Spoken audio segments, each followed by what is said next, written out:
Today we're going to be talking about 5 pole dance myths that pole dancers believe that I hear come up all the time. And if you happen to believe one of these, it's going to make your life unnecessarily harder. So I'm going to be bringing in some of the scientific literature, some of the research to help bust some myths and help you get unstuck, perhaps, in your pole life, train smarter, not harder. I hate that saying, but yeah, that is basically what I want to help you do today, by helping to address some of these myths so that you can understand where they come from, because they don't come from a vacuum, right? And what, based on my understanding of the literature and the research, is actually the case. So, and before we hop into it, I do want to say thank you to my members. My Sciences Link members are in it for the whole kit and caboodle, all my classes. I love y'all. And my Essentials of Link members who come in and join me once a week to get your home pole on. I really appreciate all of you for making the studio possible, making this podcast possible, and I hope you're having a wonderful day. I hope everyone's having a wonderful day, but particularly my members. Hearts. All right. 5 really common misconceptions. The first one is that some of y'all may remember, it's less common now, but for a while there was a hashtag that was like, pole every damn day, circus every damn day. And the general misconception here is that you get better at pole by doing more of it. And on the one hand, that is kind of true, right? If you slowly increase your training load, your body is going to adapt to those additional stressors, right? You will get stronger if you ask your body to do harder stuff. You will get more flexible if you ask your body to move in bigger ranges of motion. You do it consistently. However, there is very quickly going to be a point of diminishing returns. And where this point of diminishing returns is for you in your situation in your life is going to depend on a lot of factors outside of your pole life as well. So, in general, yes, if you try to increase your training load, again, slowly, we don't want to have big jumps and increases in training load, sudden increases in training load. That's really where, particularly research on circus injuries, we tend to find that those occur, right? Is when you go from like 1 day a week to 5 days a week. That's too much. But if you slowly increase your load, right? And that could be you are working for the same amount of time, but on harder things, or on things that are the same amount of difficulty, but for longer, or on, things that are radically different from what you're doing now. So you're placing different stressors on your body. But if you are increasing the stressors on your body over time, yes, you will get better. And a really important part of adjusting the intensity of your physical load is doing it in a reasoned, consistent way. So we talk about periodization in the exercise science literature, and this is the plan of how you're going to increase and then decrease your training load to give yourself rest. So, and these are things that happen in cycles. So generally, even if you think about within a single training session, right, you want to start by warming up. You start at a lower intensity and then you increase once your body's prepared to handle those higher loads, and then you end by cooling down, right? So you have that increase and then decreases intensity over the course of a training session. Over the course of a week, right, you're having a rest day, maybe multiple rest days. My general recommendation is 2. I think that's a good solid number for most folks, at least 2 rest days a week. And then you think about the month. Are you increasing and then decreasing your intensity? So for the studio, those of y'all who train with me know that every single month we have a deload week, right? Where we're not taking complete rest, we're not moving at all, but we are reducing the intensity. We're reducing the amount of stress on our bodies to give ourselves time to recover.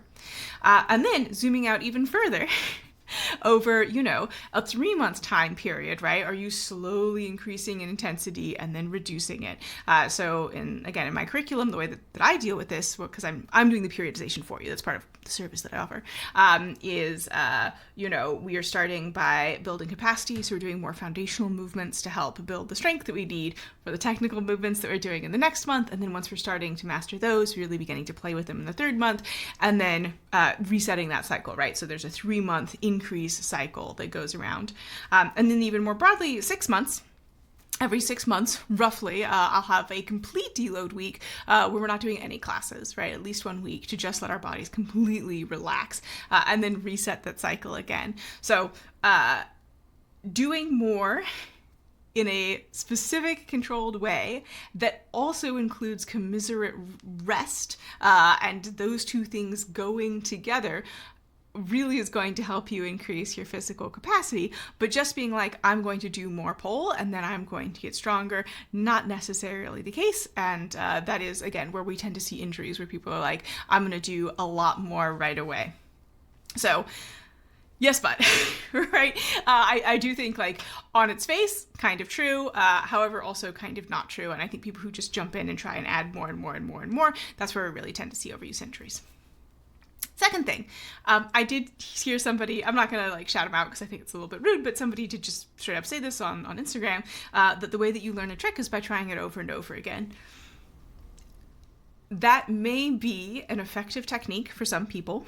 If it is effective for you and that's the technique that works for you and you enjoy it and you don't find it frustrating, I'm not going to tell you not to do it. However, we know from the motor learning research that if you are interested in mastering a movement so that you can learn it more quickly, so that you can do it in a wider variety of different situations, and particularly as a freestyler, that's very important to me in the way that I teach, because I want my students to be able to really have access to moves, not just that like, oh, I can do it, you know, when my moon sign is right and, you know, everything is perfectly sticky and the humidity is perfect. I want you to be able to do it from any angle, at any speed, with, you know, fun articulation and play. I really want you to be able to master these movements so that they can be just an unconscious thing that you can reach for and add into your dance. That's really my goal as an instructor, is to get you there. And if that's where you're looking for, or honestly, if you just want to learn faster, we know that repetition with variation is key. So I have a podcast episode where I talked to Dr. Rob Gray from Arizona State University, who's a motor learning researcher. And that's one of the things we talked about quite a bit. And that means, you know, doing things on both sides. That's a great way to add repetition. It means doing things on different days, different tempos, with different entrances, right? It means changing things in your training, not just trying to do the same thing over and over and over again. Particularly if you're doing the same thing and failing because you don't have the capacity yet, right? You're missing a strength component, you're missing a flexibility component.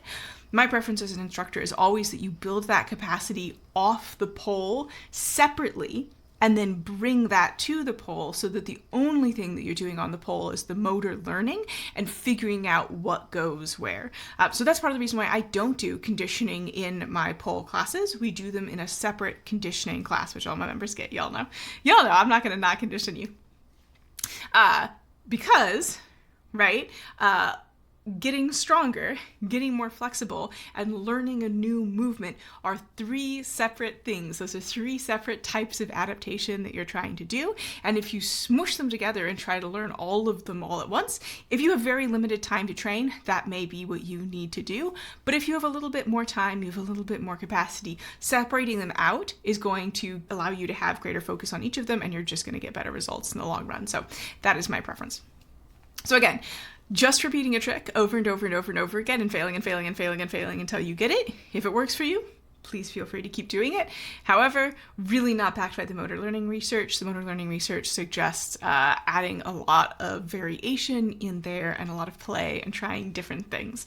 And those of y'all who've taken pole classes with me, you know that I use pole pathways, which is basically, it's a series of movements that have the same biomechanical foundations, right? The same motor programs. If you believe in motor programs, I don't want to get into that too deeply. But if you believe in motor programs, then I am trying to help you build chunks in different positions that you can then take together and squish together and hopefully have an easier time learning what it is we're trying to learn. And also, it'll give you a lot more options, right? So you can take one class and learn 10 things because they're all related. Speaking of learning specific techniques, something that I hear a lot from students is that they've been told to do something a specific way, and that if they do something a specific way, they will avoid injury, right? This is how you avoid getting hurt. And listen, what we do is dangerous, right? I don't really think there is a way that we can, as instructors, promise our students that if they do this, they will blanket avoid injury. I just don't think that's feasible. There's too many variables that nobody can control all of. There are certain things that we can do, right? We can train with mats. We can train, again, within our capacity. So building the strength and the flexibility so that when we are coming to the pole, when we're working on something on the pole, especially something upside down, really all we are figuring out is where our body goes and not do I have the strength to hold myself here. Training off the pole can really help with that.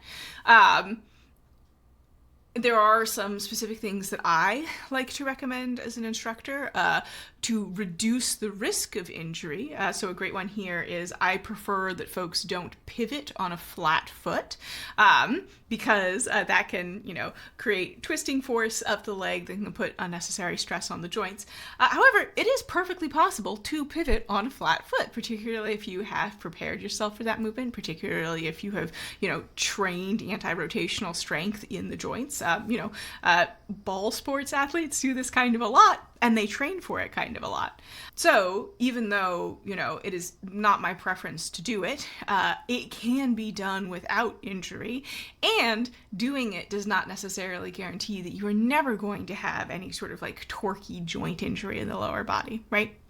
Or another example of something I just like to suggest folks avoid is if you are spinning on static, having the outside hand come across the pole and press into the pole. And that's because it puts sort of lopsided pressure and torque on the little wrist bones, metacarpals. And especially if you already have some sort of carpal tunnel or inflammation there, it can be uncomfortable, it can exacerbate that. I prefer that folks don't do it. You can do it without injury. You can do it and never become injured by it. But if you do it, perhaps it will increase your risk slightly, right? So we're thinking about risk, probability, trying to help people avoid positions and shapes that might be more likely to lead to injury down the line for specific reasons. But we can't guarantee that you're not going to get injured. We can't guarantee that doing something a specific way means that you're not going to get injured. That's not a promise I would personally make, let me put it that way. So I think when someone does make a recommendation, a cue recommendation, a technique recommendation, I think it is important that they know why they're doing it, right? Like specifically, why is this something that you are recommending to this person in this situation? And are able to tell you why, right? So like the foot pivoting thing, again, that's my preference. Some people will say that you always need to be on the balls of your foot for aesthetic reasons, which again, that is an aesthetic preference, right?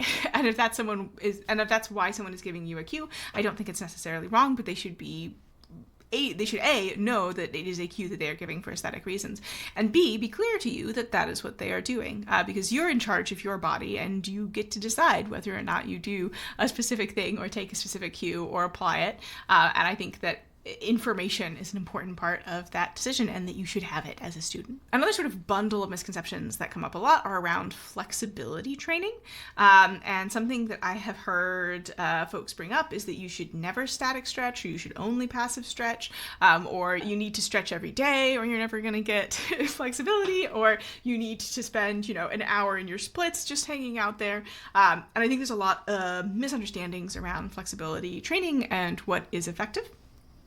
And for me, I think it is important in flexibility training as pole dancers that we are working on active flexibility training, which means that when we are in an end range position, what is holding there is our muscles and not an outside force. Because when we're in the air, we need to bring our bodies to positions using our muscles and not the outside force, right?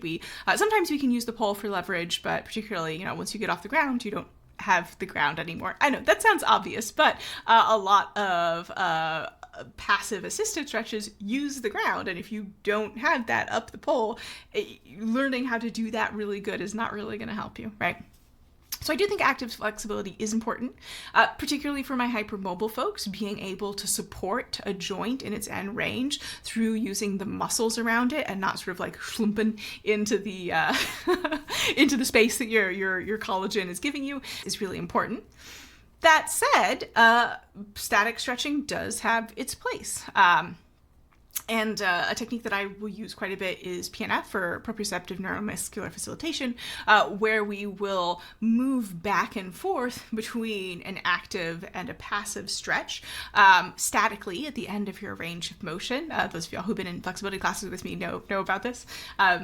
Who was it who said, it might have been Stephanie who said that my flexibility classes were just as much work as my strength and conditioning classes. Maybe, sometimes. In our deload week, they're very chill and it's all static stretching and all passive stretching. But we do work a lot in the active range as well. And it's good to have both, but I would say the most important thing is regularly stretching, right? Consistency in your flexibility training. Stretching the muscle and not the joint.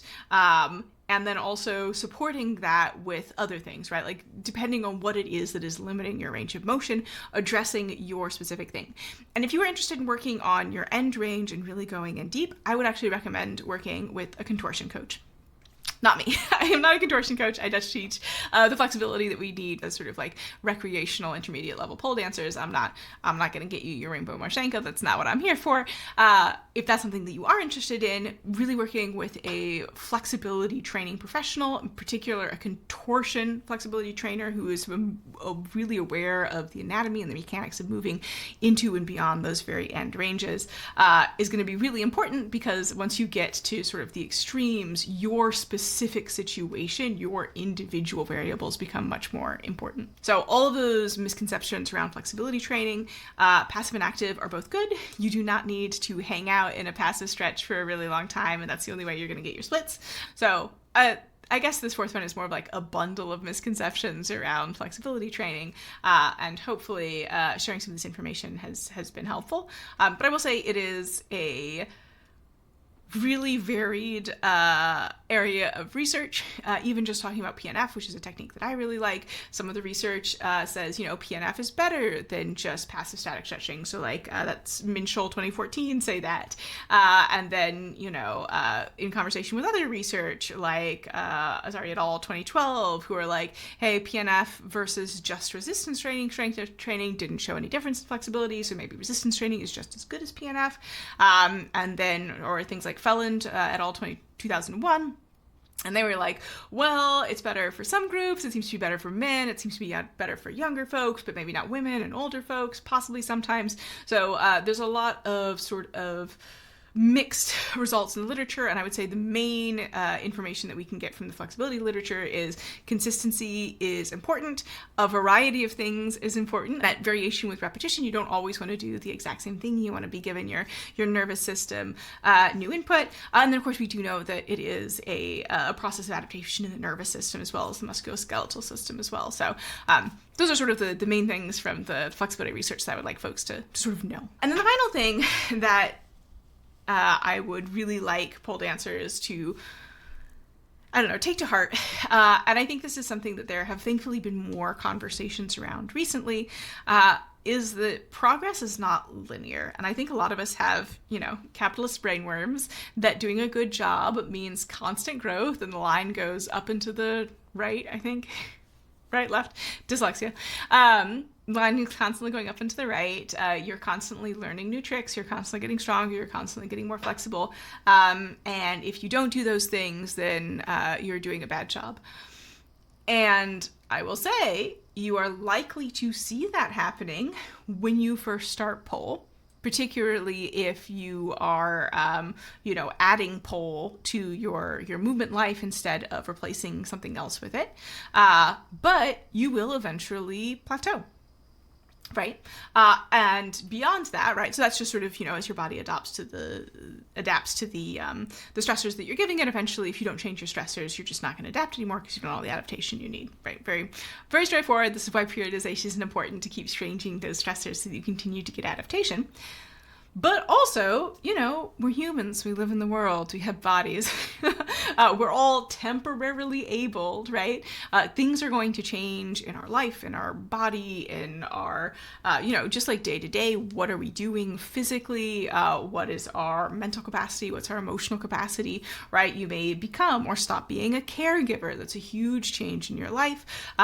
Even something like, my dog's getting older, I'm not going on as many walks. Something like that is going to change your body, change how you feel, change your capacity.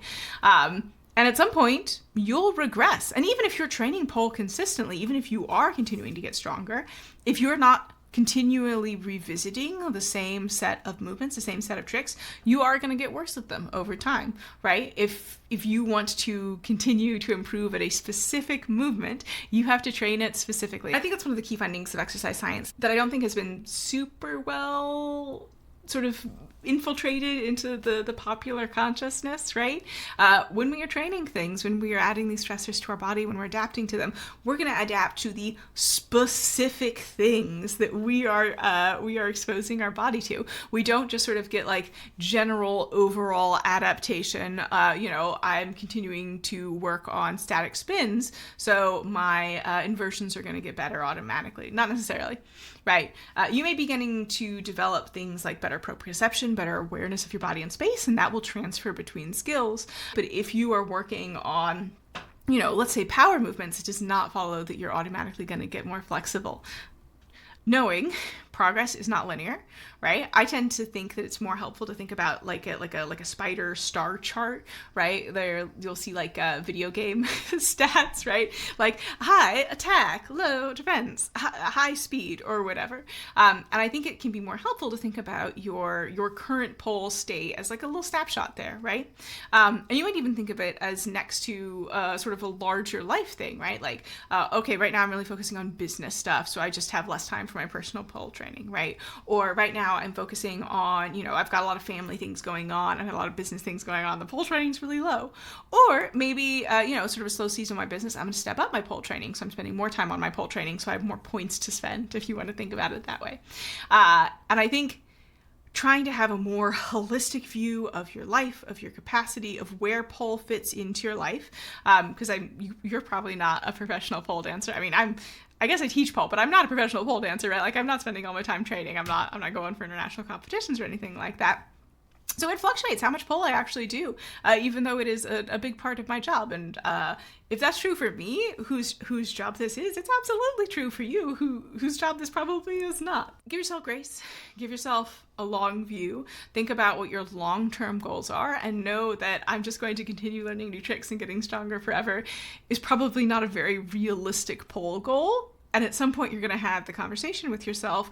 What am I really getting out of this? What is this that makes this fun for me? And if the answer is, well, only learning new things and where everything is harder than the last, I think at some point you're probably going to have to find a different hobby to keep chasing that high, because you'll get to where you have the capacity to get to in pole, and then you're not going to keep learning new, harder tricks. And that's more of a mindset thing than anything else. But I do think it's a really important thing, because I've noticed that folks who tend to be really drawn to pole tend to be very driven people. They like doing hard things. They like, the feeling of achievement and like standing on the mountain and looking down and being like, yeah, I'm a badass. And that is fantastic, and that's a wonderful feeling. I like that feeling. But you're not going to have that all the time. So what is it about where you are on the mountain that you enjoy so much? And if the answer is just that I am the one who got up here, then maybe pole is not your forever hobby. And if the answer is I love the way it feels to stand up here and feel the cold wind on my face and gravel beneath my boots and smell the fresh air, and I really have genuine enjoyment of being here for its own sake, then I think that maybe pole is your forever hobby. So, couple different misconceptions. You have to pole every day. Please don't pole every day. You're always going to get better by doing more. Not the case. Periodization is important. How you structure your training is important. I hope you are structuring your training. If you're working with professional teachers, hopefully they are doing that for you. You can learn something really well just by trying it over and over again. Maybe. If that works for you, feel free. You're probably going to have an easier learning experience and a clearer mental model of what it is you're trying to do if you're doing it with variation as well. That you can avoid injury by following the exact right set of cues. No. You can perhaps reduce your injury, your risk somewhat, but I would say the most important, sort of injury prevention tips are really going to be periodization, taking your rest, increasing your load slowly and sustainably. Make sure you're fueling, make sure you get enough sleep. Work on building capacity off the pole. So when you're coming onto the pole, you're really working on motor learning. Use your mats, use a spotter if you got a spotter. All the boring stuff, right? Like that's how you're going to reduce your risk. And it's still like, the Swiss cheese model from public health, if folks know that. Like each one of these things is going to help reduce your risk. When you layer them up, they might reduce your risk quite a bit. But what we do is inherently dangerous, and it's important to always keep that in mind. Whole bundle of things about flexibility. Gentle, consistent work, I would say, is probably going to be your best friend when it comes to flexibility training. If you're interested in getting into really extreme stuff, work with a specialist, work with a contortion coach. They're going to be able to help you out there. And then finally, that progress is linear and you can keep learning cool new tricks and getting stronger forever, which I know on some level you already know isn't true, but I think that it's important to believe that emotionally as well as intellectually to help avoid just like unnecessary frustration with yourself and beating yourself up for something that's not even a problem. It's not an issue, but at some point, without meaning to, your brain decided it was going to be an issue and get grumpy about it. So it happens to all of us. Anyway, that's what I've got for you today. Hopefully I've given you some stuff to think about, maybe a different way to think about some of your own thoughts, possibly some research to go read and dig into a little bit more. And I look forward to talking to you next time on the podcast, or perhaps in one of my classes. You can come to class with me. I teach online. It's a good time. If you are also a pole nerd, you'll probably like it. There's a bunch of us in there. Anyway, I'll let y'all go. I hope you are staying safe, taking care of yourself, taking care of the folks in your life, and I will talk to you very soon. Bye!